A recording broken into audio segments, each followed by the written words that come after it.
we go.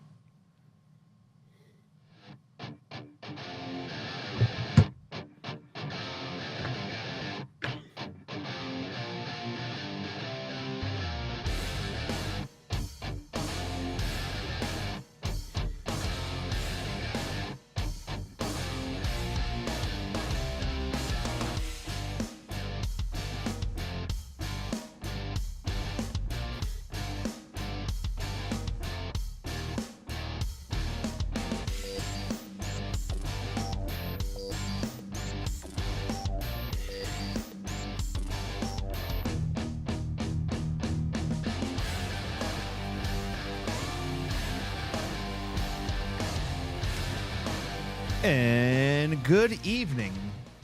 While most of our listeners are probably in Austin, Texas right now seeing Pearl Jam for the last show ever, me and Mr. Brian Meth are here to discuss a topic that is really intriguing on another unnecessary list. I'm Anthony Krizowitz, hailing from the great state of Missouri, Kansas City, Missouri to be exact. And Brian Meth, well, he's up in the Ohio. I don't know about the whole hand thing, but I'll let you do that kind of thing. But we'll have to initiate you. No, I'm good. I follow enough sports and enough fandom that I don't know if I have enough time for anything for myself. But tonight is a little bit different of an episode. Originally, we were going to do this episode and kind of talk about the previous lineups at Lollapalooza and kind of where they ranked up against each other and what we thought about it. A topic came up recently, and I think it speaks volumes if you follow this show and kind of follow how me and Brian feel about music and how we kind of have a wide range to it. We're not really like closed-minded to it. We definitely have our opinions about things. We're very open-minded about Tori Amos and her fact that she is left off for so many damn lists, and we're very pissed off about that. But but she's also left off this list as well.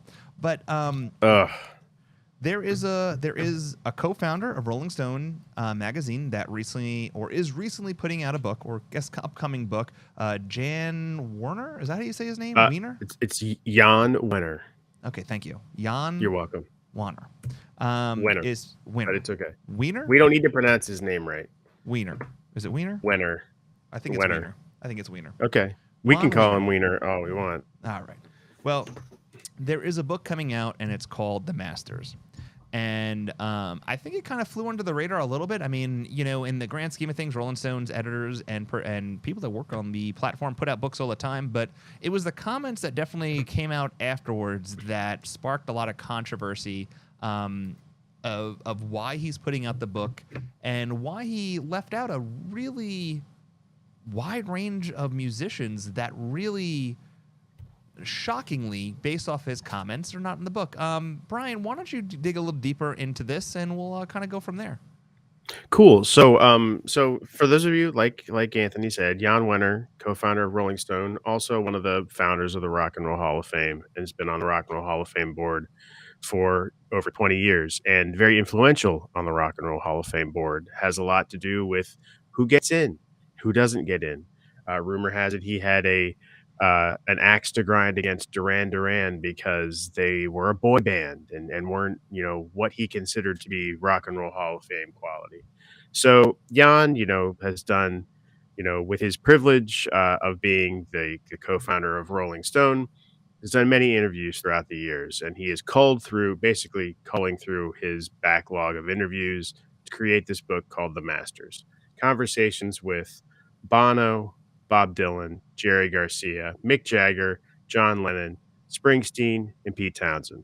These are who he considers the masters. So I believe that what had happened is as a result of doing press for the book, and the book getting ready to come out and showing that all of the masters are all white men. He does an interview with the New York Times to kind of like clarify his statements on who he considers the masters. In this interview, he's asked about the lack of people of color and women on the list of the masters.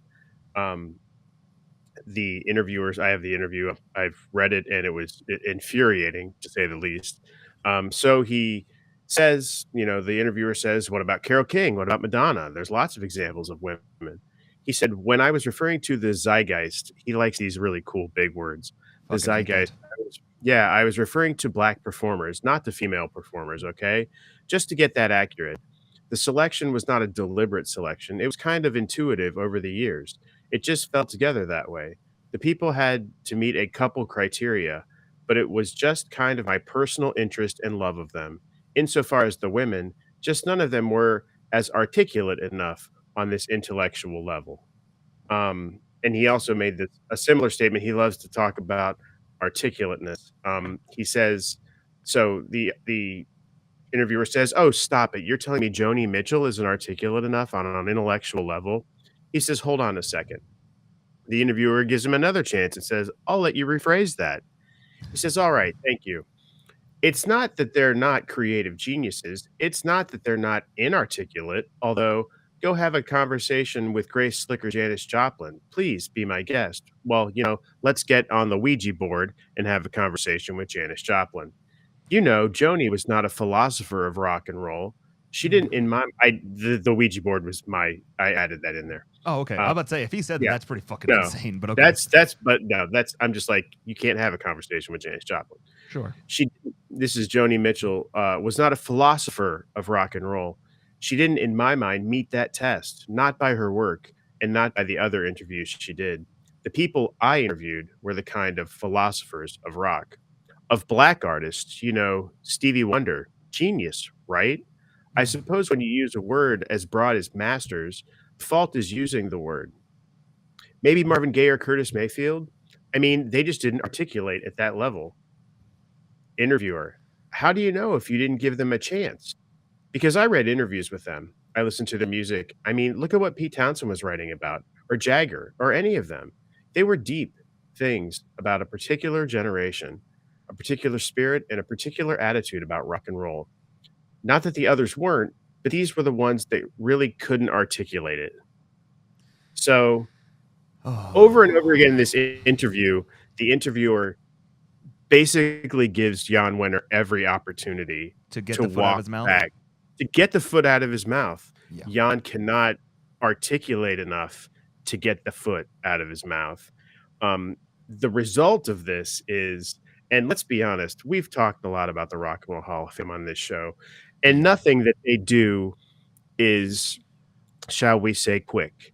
They let people so after this article is released, the Rock and Roll Hall of Fame board calls an emergency meeting on a Saturday, and they Ooh. vote to have Jann Wenner booted from the board almost unanimously, except for one guy who used to write for Rolling Stone.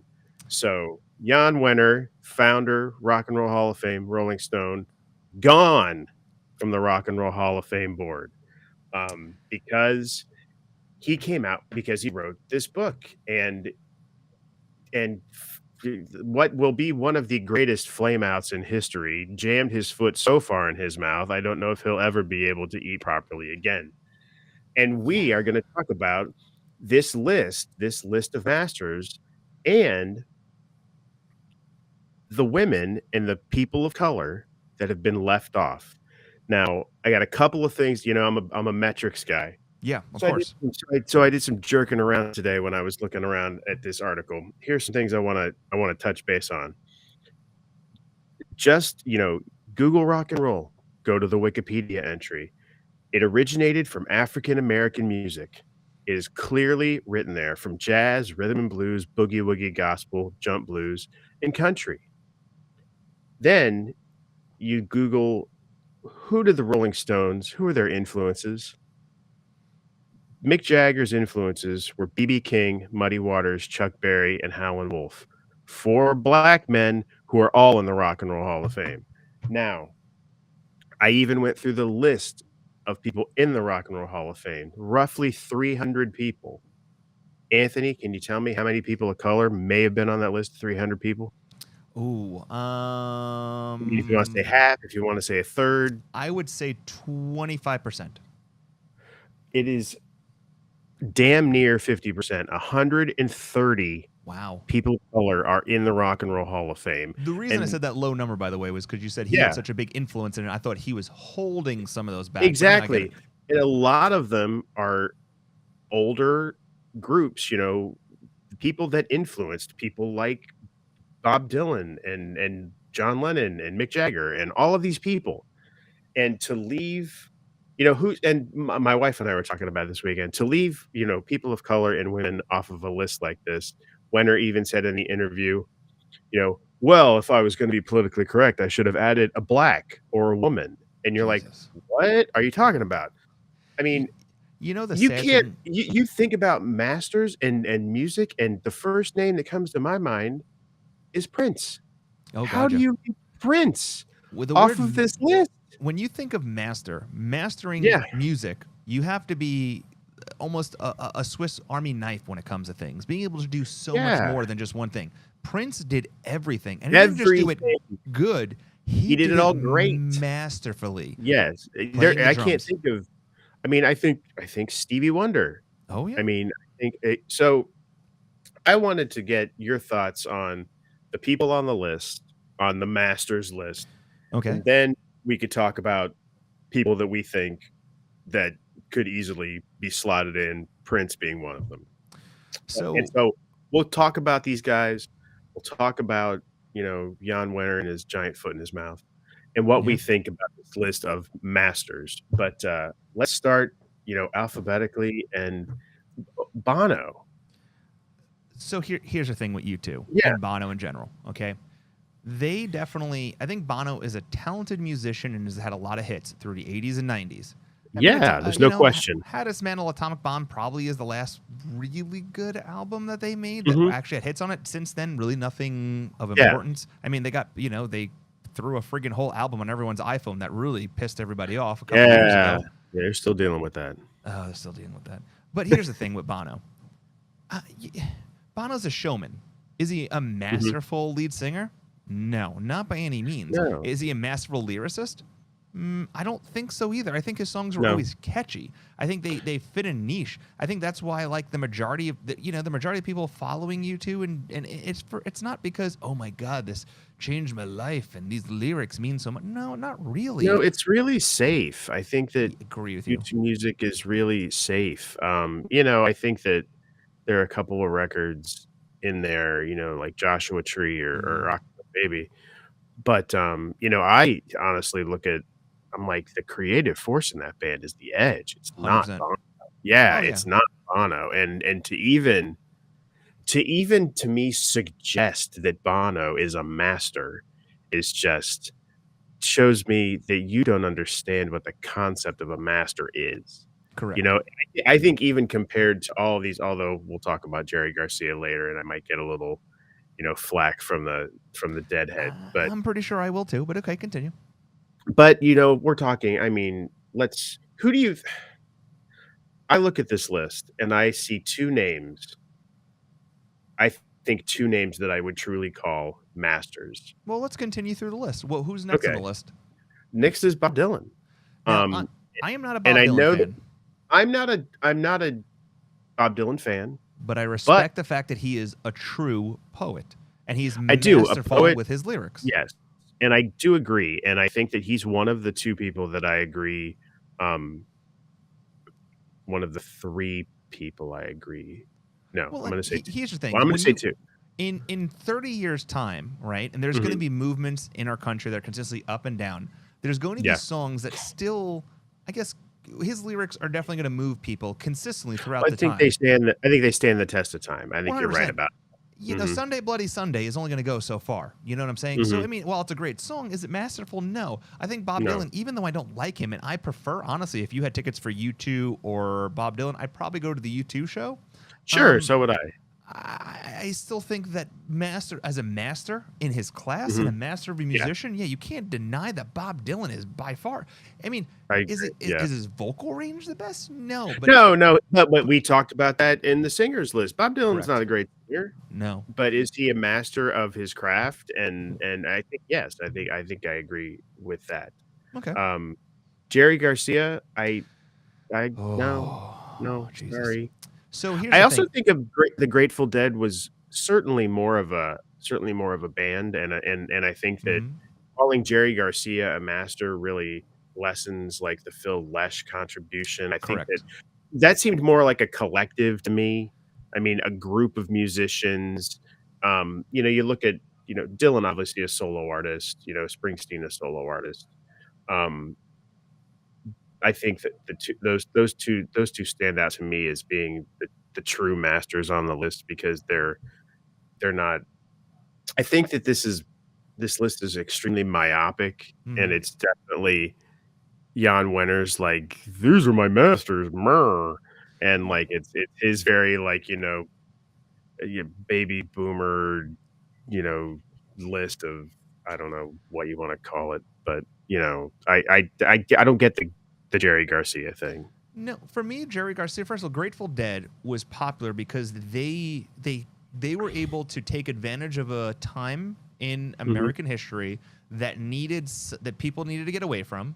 Which you're talking about war and peace Mhm. and love, and they were kind of that band, and people were able to grow from them. And what they did was they were a touring band, and they toured Yeah. constantly, always touring, always putting out new music, and they Mhm. were a band for the people. They were Yes, you can't absolutely. you can't listen to their music and say, "Oh my god, this is a life-changing song," unless you're a big fan of the band. I Listen, agree, I agree. you know, a lot of people don't like Pearl Jam. I get it. No, Not for you. yeah. Totally Mhm. understand it. But their music talks to Absolutely. me like Grateful Dead music talks to them, and that's fine. But Yeah. I would. But Mhm. it's almost like the Eddie Vedder Pearl Jam situation. You can't remove Eddie Vedder from Pearl Jam and say Eddie Vedder's a master musician. Yeah, I think it's a band. It's a It's a band, band it's a band colla it's a collaborative effort, correct? and it's bigger than just one person. Correct. Um, Jerry so Garcia, in his own sense, was extremely talented, and what he could do with what he had and his creativity was off the yeah. charts. The creativity Mhm. of that band is what made that band so special. Their Absolutely. merchandise, their ability to put on stage shows and 3 hour and jam sessions. This was out of this world. Something that's hard to replicate, even to Yeah. the Dead and Company now. It's hard to replicate, and I Yeah, appreciate that. yeah. It But was a it was a once in a lifetime thing, and you can't just but Master? Bet No. Master? No. That is a No. big old NO for me. Who's next on the list? Mick Jagger. So, I I'm a big proponent of you can't like the Beatles and the Stones equally, you've gotta choose one that you like better, and it's always gonna be the Beatles for me, I think and there's no I mean, even as you see here, Mick Jagger and Keith Richards, they took, they took or borrowed from, American blues musicians and 100%. American blues musicians of color. Um, that's not to say that they stole anything. I mean, it's to say they were inspired by that, but Correct. did they then, how why were they why are they being vaulted to this level of master when they didn't create this music. They took it and did it in another way, which is Sure. perfectly acceptable, but they didn't create it. They didn't create it the way that BB King and Muddy Waters and Chuck Berry and Howlin' Wolf did. Is So, Mick Jagger as relevant as he is now, and the Stones relevant as they are now without Keith Richards? I don't think so, and I think that's an excellent point. I think it also gets back to the Bono and Edge thing. I don't think you don't have the Rolling Stones without Keith Richards. I think Keith Richards is more important to that band than Mick Jagger. And I Um, agree with you. And here's yeah. and when it comes to being a master, right? Mhm. You can have there's bands out there that have multiple masterful musicians in it that do multiple things. Mhm. So it's tough because a lot of things we're kind of harping on is like, well, music, the lead singer or lyricist and all this. But you're looking at right now, all these people on this list are lead singers, right? They're not Yeah, yeah, anything absolutely. else, any other position in a band. They're lead singers. So we have to Mhm. look at that aspect of things. Keith Yeah. Keith Richards is probably one of the most copied guitarists in the 70s if you really Yeah. think about it and his He's playing he's style. is it's extremely unique, very much like the Edge, the Edge with his effects units and his arpeggios and things like that, but then you've got, Richards with, playing sometimes he only plays with 5 strings and Mhm.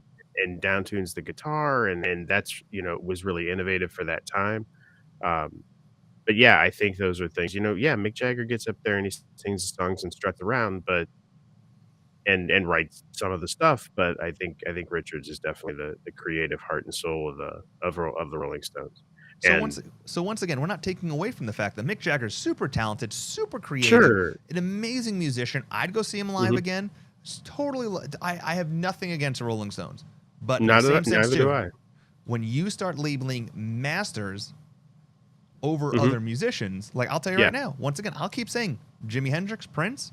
I'm Jimi sorry, Hendrix and Prince. Yeah, Jimi Hendrix and you're Prince. not going to tell me that they're not masters. Jimi Hendrix was not only a writer, a singer, and a guitarist, and he did those all really good. He was a he was master of them. absolutely. I'm sorry, Um, Mick Jagger doesn't have that on him. Prince, same no, thing. he doesn't. John Lennon. My thoughts on John Lennon are so also the way that I think that you can't like the Beatles and the Stones equally. You have to choose between John and Paul. I'm a John Lennon guy, but I'm sorry, you don't put John Lennon on a list of masters without Paul McCartney. Without Paul McCartney, There was no John Lennon. There's no John Lennon in the Beatles. And I think that they have this kind of symbiotic relationship that I think that Richards and Jagger do, but I think it's deeper, because I think that they just two people didn't collaborate the way that Lennon and McCartney collaborated and created what they created together. Sure. John made great music outside of the Beatles. He made bad music outside of the Beatles, but I think that the competition and the collaboration between Lennon and McCartney really elevated their work, and I think that Yeah. they wouldn't have been as masterful if it hadn't been for the other. So, as much as I love John Lennon, I wouldn't put him on this list of masters. So I'm going to disagree with you a little bit. So when I look Okay. the way I look at masters is this: had the longevity of music, how they incorporated what they did for it. There is a lot of John Lennon songs that came out at the right time that are going to last forever. Yeah, And that is true. And he really was a fantastic lyricist in the Beatles and in his solo career. He was a very good guitar player. I wouldn't say a great guitar player. He was a very good guitar player. Yeah, but yeah. his playing style and his I watched him live at MSG. I guess he did this concert, and I was watching him play the piano and guitar, and it was just awe-inspiring in how he was able to take those songs and make them so damn powerful in a way that not many people can do that.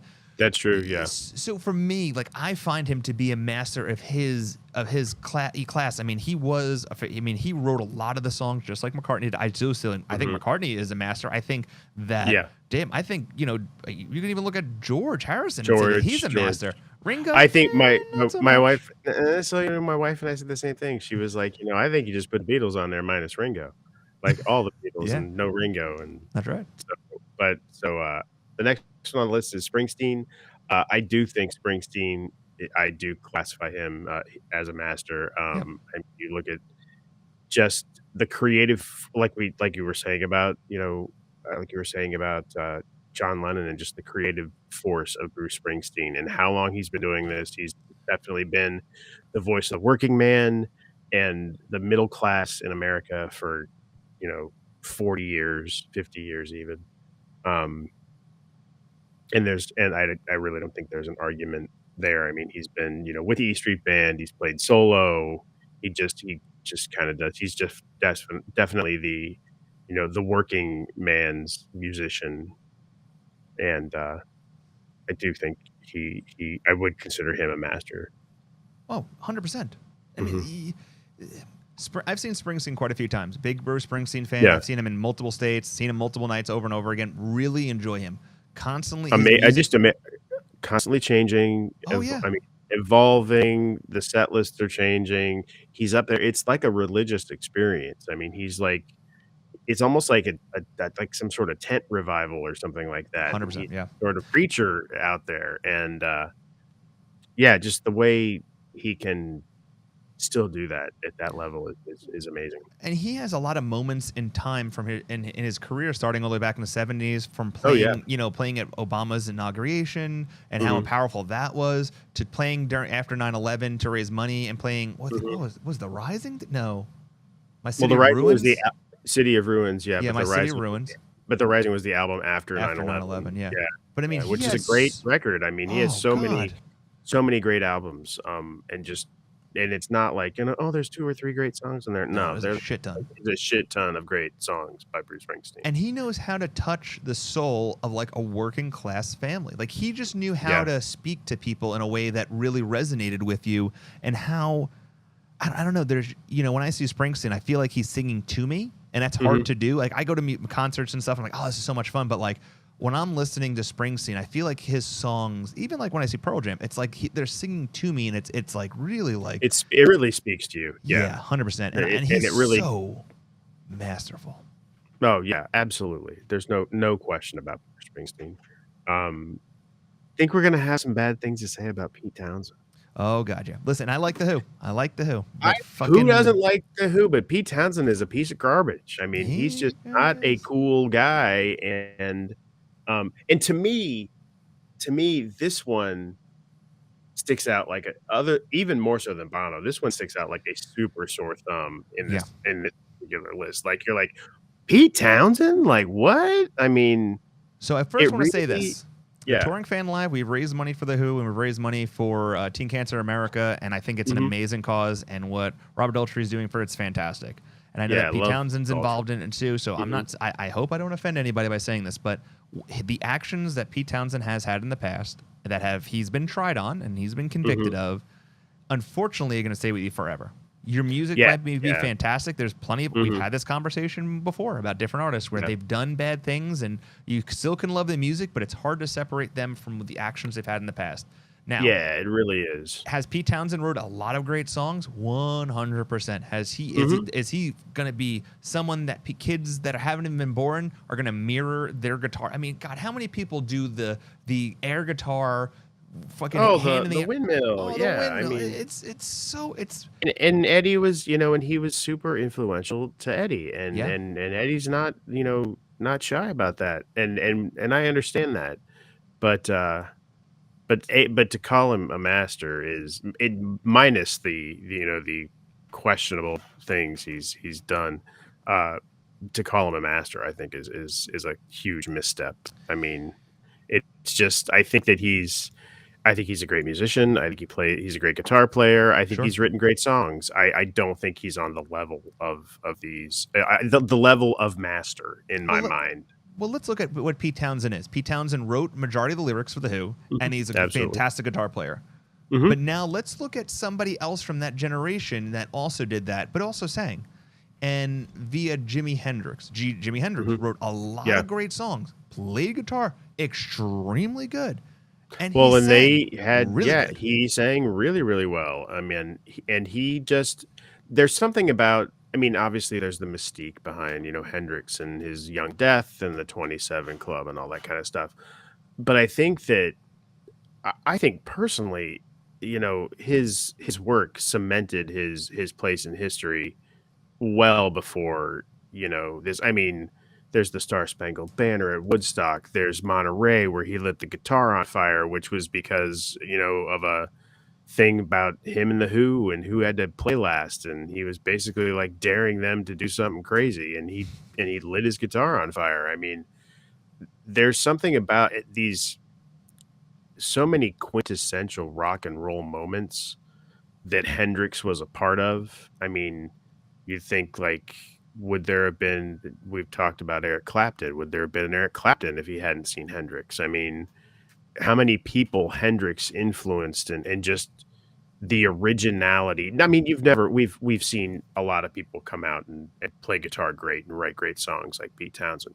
We haven't seen a talent anywhere near the ilk of Jimi Hendrix. Since I mean, just watching the man play guitar, I mean, he was almost one with that instrument. It could make it do whatever he wanted. It's just something that we've never seen before. I don't think we really have. I mean, I don't. maybe Tom Morello a little bit, but I mean, that's not even. I don't think you don't get that same feeling No. when you see Hendrix play guitar and just he's like a rock and roll shaman. I mean, he's just doing everything. Hmm. It's So well. Let me so ask you yeah, this: I If you were Yeah. to have a conversation with Jann, would there be questions you'd have for him? Oh yeah. I mean, I could call him. We want to call him? You have Jan's number? I mean, I have a Jan's number. I Do you mean, want to try and call Jann? I mean, I can. Hold on. Let me see what I'm capable of doing. Hold on a second. Let me give him a ring. So we are gonna give Jann Wenner, whatever his name is, a ring, and I'll let you question him, and you can see if maybe he has a better answer for you of because maybe he's misunderstood. Maybe he is completely misunderstood. Possibly. I mean, I doubt it, but you know what? I'm gonna give him the benefit of the doubt. Hold on one second. I think we're about to get him here. Hold on one second. Oh, hold on. And hold on. I think hold on. Is that a knock at the door? I should be really better at my soundboard by now, but I still have the hardest fucking time with this. Let me see here. And I believe we have Jann somewhere. Man, I'm really fucking this up. But anyway, let's get Jann on here. Drum roll, please. Oh, what the hell happened? I just lost him. God damn it. Jann! I fucked up again. Come on, Jann. I This know is it. an important show. I know. We're not the New York Times, but come on. Yeah, hold on one second. Let's try this again, shall we? As I continue to fuck this up. Jesus Christ, I'm a freaking chimney. And here he is. Jann, welcome to the show. Welcome. My name is Anthony. This is Brian. Let me see here. Jann, I can't hear you yet. And here we go. Yes, this is Jann from Jann. Stone. How you doing? Oh, I'm fabulous. I just wrote a book. I'm going to send 1 million of them, and I'm going to be rich again. Are ya? So how did you feel about getting booted off the Rock Hall board? I was going to quit anyway. They don't know what real rock and roll is. Really? Could you tell me what is real rock and roll, Jann? He hung up. What? He hung up. Jann, come on. We're trying to bitch. give you a platform. I know it. I know it. Explain your words. I know. I totally had it. I don't know what the hell happened. Actually, I had the picture up and I'm wondering if this book even comes out, Jann. I mean, here's the thing. I actually had a conversation with an author today about this because this author who wants this remain anonymous said this. Okay. She has written quite a few books on like big topics, global warming and things of that nature that can be edgy. And she's had a lot of backlash on her books, and one of them didn't get published because of the fact that there was something that one group, left or right, I'm going to leave it anonymous, they basically pushed back on it because of the fact that she had such high beliefs in global warming in Antarctica and how it was being effective. And this book literally named names. This person's doing this person doing that, and the book got canned. And she lost the rights to her next book, and she's written 2 books since, but it's been a problem. We had talked about this because I was like, hey, I don't know much about the book world. I know about music, and she said that like a lot of times there's insurance policies on books that if there's backlash in the front, and the publishing house, if they own more than 51% of publishing rights, and they see that there's gonna be a backlash on it, that they'll pull it and they'll get their insurance policy based off of it instead of getting the loss. Because here's the thing. Yeah. If you look at it, like in Living Color today put out an I was article. just looking at that. Yeah, I was just looking at that. Ripped him apart. I mean, that's another. As well they should. I mean, you can't tell me. I mean, this really, and I was being super nerdy, going through the list of people in the Rock Hall, Yeah. counting the people of color, and to see that, I mean, 130-ish, almost half of the Rock Hall, membership are people of color. I mean, and you're talking about an art form that I think we can all agree was grown out of American Black music. Yep. Rock and roll was, created out of Black music, and basically making a statement like that is saying that, well, when the white guy got a hold of it, he perfected it. and that this is it's just that whole old idea that some person is not, there's that whole idea of what is they can't articulate. That's just saying it's a stupid way of trying to say they're not as smart as somebody else. And it's And that's such and a that's what's wrong. low yeah, it's just such a low, old, sad ideas. Old Yeah. and sad ideas, and it just absolutely ridiculous to say that Joni Mitchell is not articulate or is not as articulate as Mick Jagger. I'm sorry, I'd rather have a conversation with Joni Mitchell than Mick Jagger. Correct. I mean, yeah, I mean, that just to me and even, Well, I mean, Madonna, you said Janis Joplin. Madonna was more influential to pop culture, I think, than several of the people on this list. yeah. Think about I this much. mean, I just yeah. Google search rock and roll. Names that came up on this list. Ready? Jimi Hendrix, Tina Turner, Mhm. Little Yeah. Richard, Uh-huh. Prince, Chuck Berry, Sam Cooke, James Brown, Ray Charles, Donna Summers, Marvin Gaye. Let's see who else. George Clinton. You're telling me those aren't masters of their own? Yeah. Tina Turner in general. I just look at the name Tina Turner. She And look at is not yes. a master. A black woman. Two things Mhm. that you feel as though weren't good enough to be a master. Yeah. Someone that is supposedly supposed to be a master of his art, right? Being a fucking interviewer, being someone Mhm. that co-founded a rock and roll magazine in a time where music was revolutionary and changing in ways that Exactly. were doing things that were different. Their articles spoke on times of change, times Mhm. of hardship, times that people are being persecuted and stuff. And now you want to backtrack and say that they weren't masters? Sir, you are a fucking idiot for saying that. And I think it also shows just the exploitative nature, because how many black musicians and women were put on the cover of Rolling Stone and even to sell magazines. Correct. Sell But that, magazines. And how many women did they put, my wife hates it when I say this, scantily clad, Fiona Apple, barely well, dressed, something like that. What are they doing that? They weren't doing that. They were doing that to sell freaking magazines. And it's, the hypocrisy is just ridiculous and there's just no place for it. it only works for when he wants it to work. That's what it comes down to. Exactly. He got Mhm. caught. He got caught with a foot in his mouth, big time. His true Yeah. colors came forward. Listen, you can Mhm. hide behind a desk and you can use people to sell your magazine, and you can use the idea of that this magazine was supposed to be different and revolutionary and change Mhm. change the way music was supposed to be perceived as. But you just did it to make money. Let's be Yeah. realistic. That's Yeah. why you put certain people on the cover, because at that time, that's who was popular, and you just used them Exactly. to make money. Now, Mhm. because you're really not part of Rolling Stone, be realistic, you probably don't even know any new artist. You probably music taste ended in 1995. You don't know Well, let's all be these other honest. artists. Mine ended in 95, but still. But I can appreciate, and I also think, talking about people that should be on this list. I mean, the forefathers of rap and hip hop. I Yeah, mean, they created their own music. I mean, they sure. create not only did people of color create rock and roll, the basis of what is rock and roll, but then they said, well, they took rock and roll. Well, we're going to make another music. So they've made hip hop and rock and roll.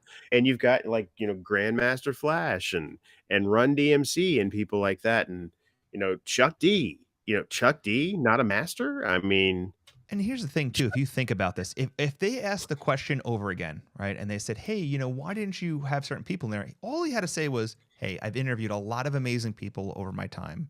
These mhm, musicians are the one who spoke to me. These were my favorite musicians and some of my favorite interviews. I respect everyone. I have a lot of high regard for all these other musicians. These are just the mhm. ones, in my opinion, that these were some of my favorite interviews. If he would have said that, Yeah. none of this would have happened. But the fact that he Yeah. just he wanted to just say shit. And Double down on it, I man. also It's maybe just it's like his fuck. How old is this fucking guy?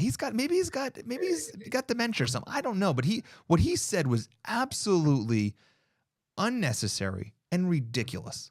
And and it just shows that he just doesn't he's 77. And it just shows that he doesn't care. he doesn't care about the ramifications. I mean, he's going to do what he's going to do because he's a rich dude, and that's just how it is. And yeah, there's just no place for that. It's just not acceptable Yeah. in any way, shape, or form. And you know, we always rip apart lists in our own way because we always find holes in them, right? But That's what we do. We do. Oh, we do. But when Yeah. you look at when you use words that like almost make it sound like that women musicians are irrelevant, you know, let's remove the idea of color out of this and just do women Yeah. musician in general. Stevie Nicks, Mhm. how is she not a master? Exactly. Look at I how mean- long she's been around. She's still touring. She's written with Fleetwood Mac. She's been a successful solo artist. I mean, you get we talk about Tori Amos. I mean, we've talked Yeah. about a lot of favorite female musicians. Janet Jackson. Janet Jackson, and even Michael Jackson. Whether you, I mean, Yeah, you got the scandal on it. you there get too, the but still, you get the scandal, but I mean, you get the scandal, and the scandal is bad. There's nothing about that, Yeah. but Still a there's master. no denying, still a master. I mean, for me, Prince is the one that just sticks out like a sore sword. I wonder if we asked Siri who is a master musician, who would she say? What do you think? I don't know how you don't say Prince. Okay. He played everything. Hey Siri, who is a master musician? I'm not trying to call her. She's smarter than Jan. She's just going to clam up. Hey Siri, who would you say is a master musician in rock and roll music? All right. Oh, Elvis Presley, Chuck Berry are the two that came up on the list. Well, Chuck Berry, I mean, now we know Chuck also had some, questionable stuff go on, Sure. but also I think, yeah, easily could be on the list of masters of rock and roll music. And then Elvis, who also stole it from black people too. So when I clicked the link that she shared, the 4 people it showed was Tina Turner, Elvis Presley, Chuck Berry, and John Lennon are the 4 that are on this list. I think Tina, you have an excellent point that Tina is just, I mean, she's in the Rock Hall twice, with Ike and then by herself. I mean, she's classified as like the queen of rock and roll. The queen of rock and roll I've heard used 3 times. I've heard it with Stevie Nicks, I heard it with Tina Turner, and I've heard it with oh my God, Joan Jett. But I mean, I also thought Aretha Franklin. I mean, how do you not? That's a great point too. I mean, Aretha Franklin. Come on. I mean, that's almost a no-brainer. And I think that this whole idea of they didn't articulate is just so fucking insulting. Yeah. Just does this guy have a fucking daughter? That's a question I have. Does Jann Wenner have a daughter? Yes, he does. India Rose. Like how do you explain to your daughter that he has 3 sons and a daughter? Yeah.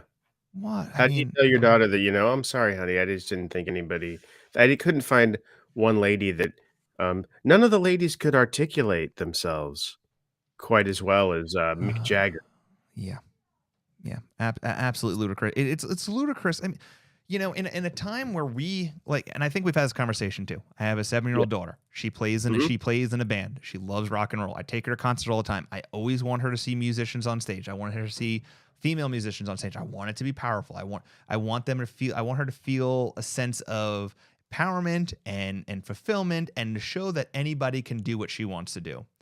Mm-hmm. But for her, I mean, the idea that a woman can't articulate the way that, first of all, there's plenty of women that I'd want to see over Jerry Garcia. There's plenty of women I'd want to see over Bono. There's plenty of women I'd want to see over Mick Jagger, musicians that I would feel that articulate much better than all 3 of those. Absolutely, yeah. So for you to say this guy is just off his fucking rocker is what he is. So I'm looking at his Wikipedia, and he has a section that's controversy, which I always love to check. Oh, I didn't know about this. So here's Jan. So let's think about this. Jan and his list of the masters and articulateness and whatever. Wenner fired rock critic Jim De Rogatis. I don't know if you know Jim. He's a really good music writer. He's from Chicago, I think. After he published a negative review for an album by then popular band, who do you think it was? It was 1996. Can you guess? 96 bad album. He gave a negative review to a then popular band in 1996. And let's think about Jann and his high standards. Is it U2? No, it was Hootie and the Blowfish. Wenner pulled the review from the magazine.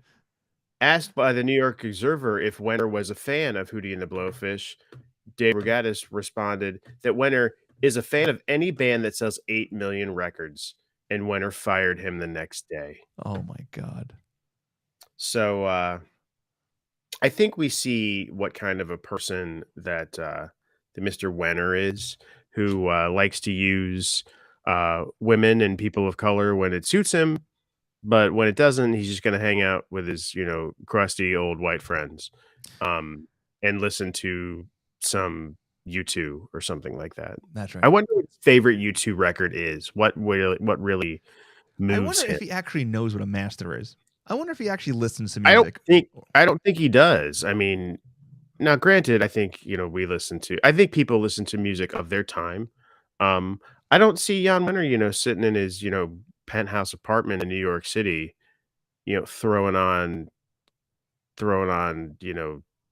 Sunday Bloody Sunday or certainly not Achtung Baby or something like that. Or maybe he's not listening. Maybe he needs to listen to Give Peace a Chance one more time and maybe understand what the lyrics actually fucking mean and what John Lennon was actually talking about. Yeah, exactly. Because I think we can all agree that Mr. Wenner can just take his old views and cram them. You know what? He can take them and then he can shove them up his. You know what I'm saying? Absolutely, yeah. I used a soundboard right there. I was very good, Anthony. Thank you. You're really picking up on this. I know. And guess what else I found? I found the door. There you go. Of course, Jann is. We have Jann locked in the closet. That's right. He's coming out. I'm like, just go to bed. Yeah. Go to bed. What about Donna Summer? Oh no, God. Donna Summer not on the list. I'm coming out. No, you're not, Jann. No. You're staying in. You're staying in for the evening. It's a tough thing. We live in this age where, and listen, if this is his opinion, fucking great. But here's the thing. Your book isn't the problem. Mm-hmm. It's your comments after the book of why you did it the way you did it is the problem. Mm-hmm. And the fact that you think so low of people is the problem. Because he's willing to say it. Yeah, exactly. Here's the issue right now. We live in a time right now that there's a lot of groups of people, different groups, black, white, female, male, trans, everyone. Everybody's got an opinion on everybody right now due to social media. Mm-hmm. And sometimes everything you say can get tenfold put out in the world and it can make someone feel a certain way. Mm-hmm. And listen, I'm not saying that you shouldn't have an opinion. That's not what I'm saying. What I'm saying is you need to start thinking about how other people feel. And respect other people and respect their differences. 100%. You have a fucking daughter. This is what drives me nuts. You have a daughter. And the fact that you can't look at you grew up in a music industry, which allows a lot of access to a lot of people for your daughter to see. I guarantee you she was a musician fan growing up, and I guarantee you that your fucking privilege got her the ability to meet musicians. And I guarantee you some of those musicians were female musicians that influenced her. And you're telling me that those musicians, whoever they were not masters? No, because they're women. That's right. I forgot. I forgot about that. I'm telling you, it's one of those things you're just like, it's just such an antiquated like take on stuff. Like, dude, just you would think that somebody in that position would have more respect and understanding for what they're saying and how they're and what they're doing, and it just shows you that they don't. It's not that I looked up to Jann Wenner, but you're just like, this just is not how we do shit. No, it goes back to anybody in power of any sort. Mm-hmm. I don't. There's not many people that I really look up to. I try to find my own path. But in the same sense too, you know, there's people I respect and what they do in their field, and Yeah. I appreciate their art and their craft. And listen, I will tell you this: I do know that this guy was supposedly a fantastic. I never read a single one of his interviews. I'm not a big reader. I'm not. Yeah. It's just not me. But supposedly he was a great interviewer, and that's great.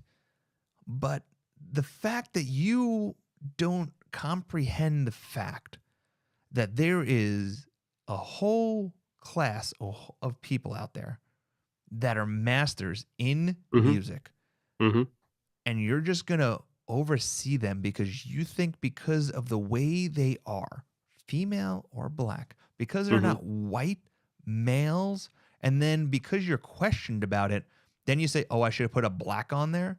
Just shows me that maybe Yeah, deep down that's just inside you're just a fucking bigot racist. mhm. Yeah. I mean, it does give you that it does, it's if it, walks like a duck and talks like a duck, it might be a racist duck. So, Quack quack. yeah, quack quack. Hmm. Just, I'm happy to see people responding, you know, I'm happy to see that the Rock and Roll Hall of Fame responded. I mean, obviously it looks like super bad for him to be there, but I'm happy that they did something about it, which is great. I hope that, people will take this opportunity to seek out more, black artists of Sure. color, women, and kind of, let's get past this whole idea of this. It kind of smacks of that whole, like the canonical literature, where it's like, oh, it's Dickens and it's, Huck Finn and all and time Mark Twain and all that stuff. Which is also, you know, the canon is very white. It's very male and it's very white. And I think that we need to have a recalibration of, what is, the canon I think needs to change and Sure. needs to evolve with the times. I mean, there's Toni Morrison. There's tons of great, artists and writers, um, of all types that need to be reflected in what is considered canonical, and it needs to change. It can't just be, oh, you're gonna read Catcher in the Rye again. I mean, it can't all be J.D. Salinger. There's a lot more rich, um, important content out there that we need to be looking at, and I think that this kind of smacks of that old school vibe where you're just kind of like, well, these are the masters, and it doesn't get better from there, and that's bullshit. It's Yeah. constantly getting better and changing and improving, and you can see that just from the history of music in general. And the thing too is like, I think we've talked about this in the past, but like, one day we're all gonna die, right? Hmm. And when we die, we all look the same.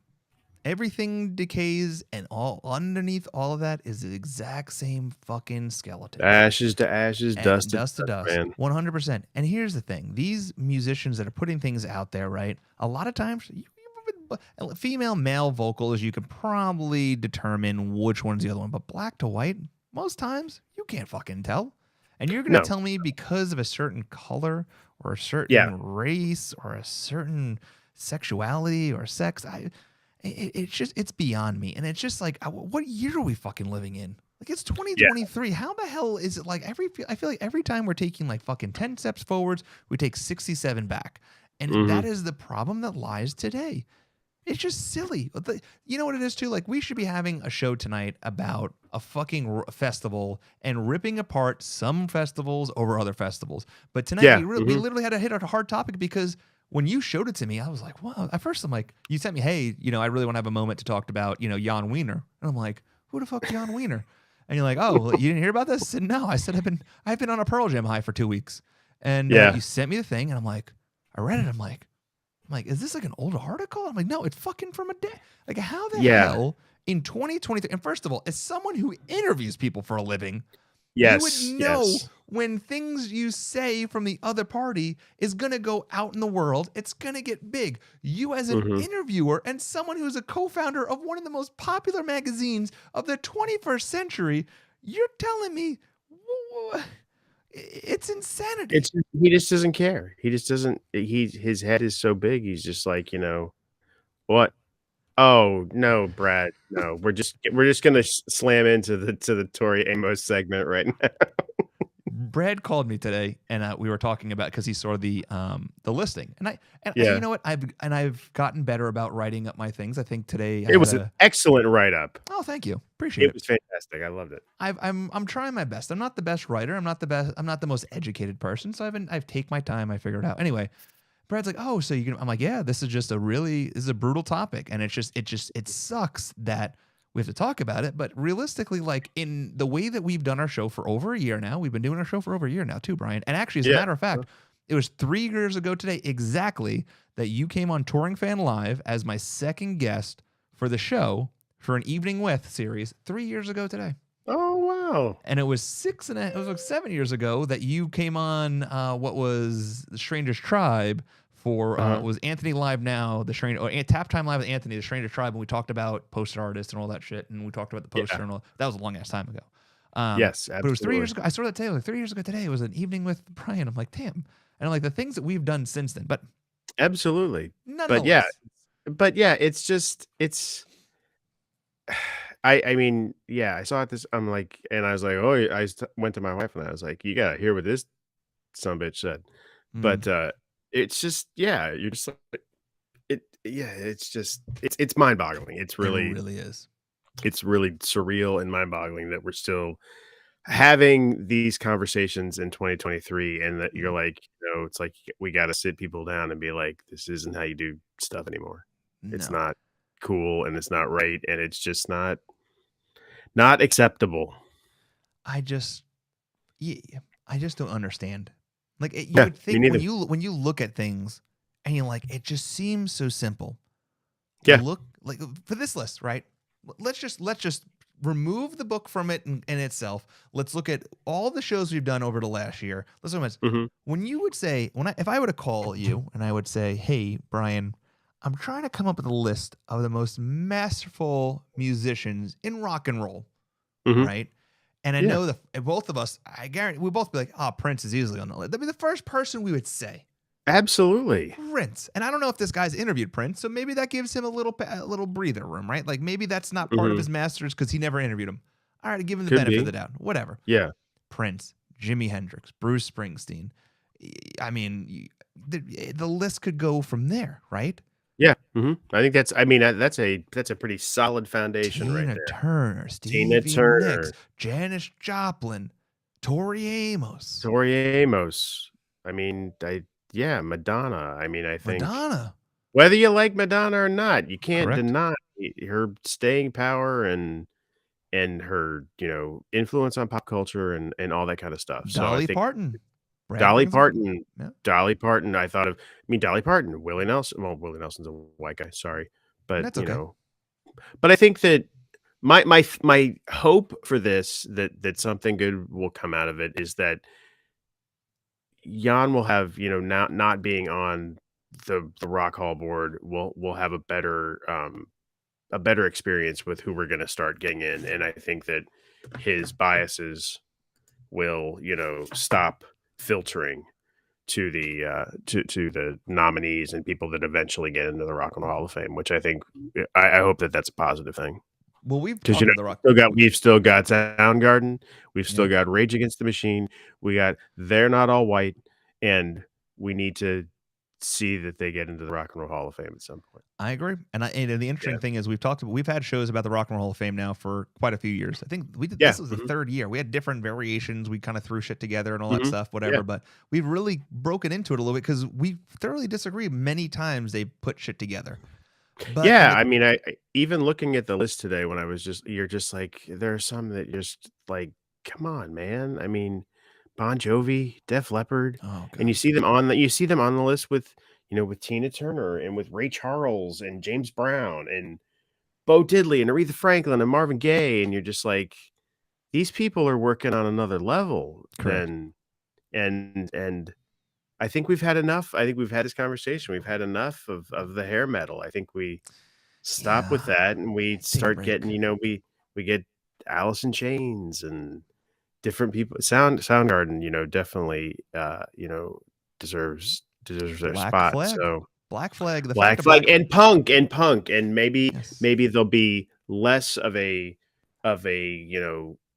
issue with punk bands, and we can start getting more punk bands in there. We do need more women, and there was Yeah. everybody pitching a fit over Dolly Parton. Their country music was a part of rock and roll, and it should Correct. all be in there. So that's my hope, is that we just start getting some more positive things coming out of the Rock Hall, and getting more people in there that deserve to be. Well, I'm glad that you brought this to my attention because I really do feel Well, looking I hope at. I didn't ruin your day by No. okay. God, you have. Oh man, today is Listen, it's been a weird. With working on the house, family shit, and then I went to Pearl Jam, which was in an upper high. Two weird shows. It was a weird, but it was a fantastic. Saw our friends. Why were they weird? Well, so the first night I saw Pearl Jam, it was the night that Matt Cameron was sick. So they brought Josh Klinghoffer on drums, and it was like 8 songs sit down, some really rare. It was just a weird.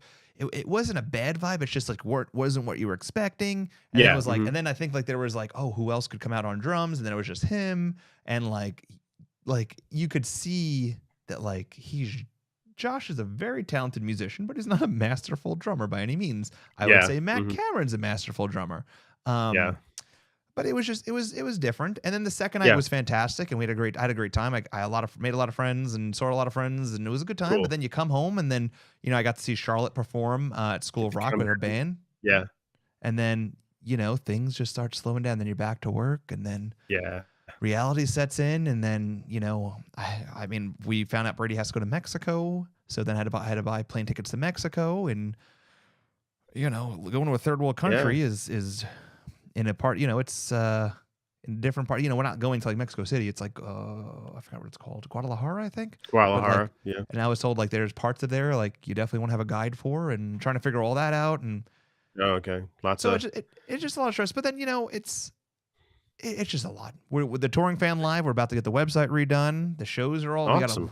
We have a huge announcement. We have a huge guest coming on in November that's hasn't been interviewed in this kind of way ever in a long time. Awesome. And I think it's going to be we're figuring everything out. Good.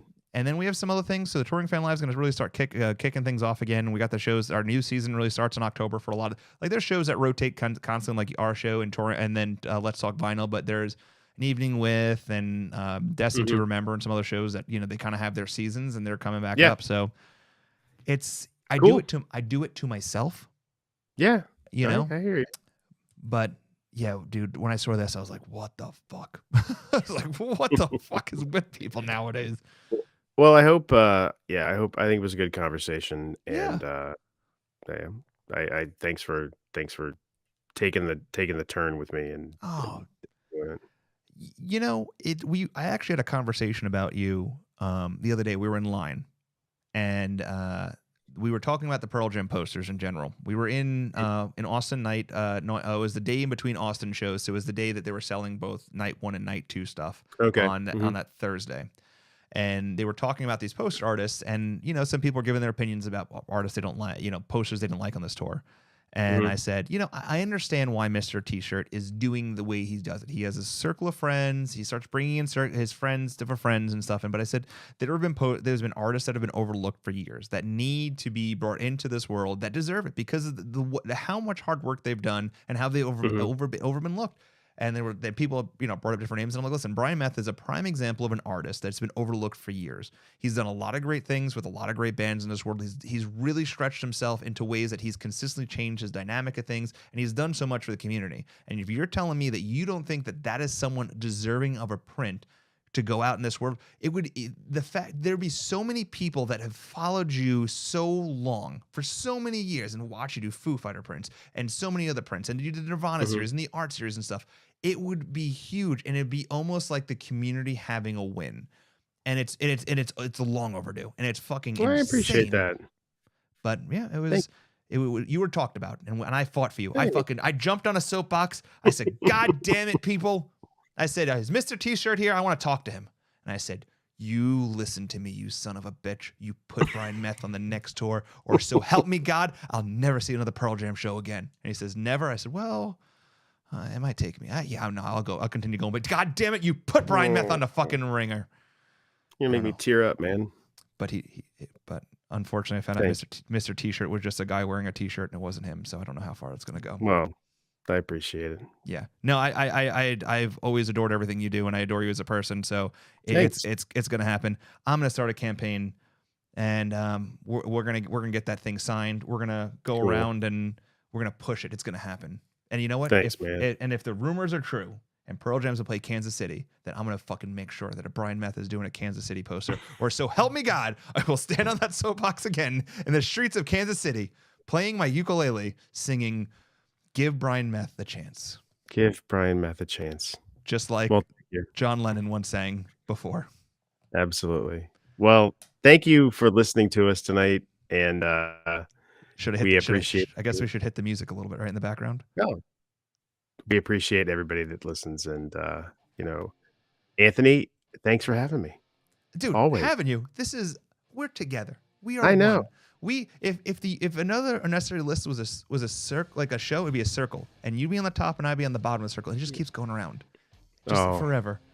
It's like we just sing "Kumbaya" and hold hands all the time. All the time. We just forever Yes. together. Anything coming up that we should know about? I am doing a poster for Wilco next month in Los Angeles, so I'm getting ready to send that out to the printers. So that'll be happening at the beginning of October. So keep an eye out for that. BMETHE.com, and all kinds of stuff going on over there. So maybe you can buy something, and you can use the code "Thank You" for a discount. Nice, thank you for doing that. Yeah. Well, we'll be having a show next week for another necessary list. Randy from Alive on Four Legs podcast will be coming on. We'll be breaking down the entire Pearl Jam tour and everything that's going on, stat-wise, shows, and also the song breakdown. What was played, what wasn't played, what things did you buy, what didn't you buy? Were you like Anthony and bought 2 of everything, or were you kind of selective on your shit? That will be next week. And then also Let's Talk Vinyl will be coming up soon. We will be having our Hitchhiker series coming up. We'll be talking to fans starting next month, where we'll be breaking down why they follow certain bands and what they love about them. Some big news on some new people coming on the show for an evening with, including someone that has a lot to do with Pearl Jam and the history of Pearl Jam that will be kind of digging in. So I'm excited about that. That'll be coming up in November. Until then, I'm Anthony, that's Brian, and this is another Necessary List.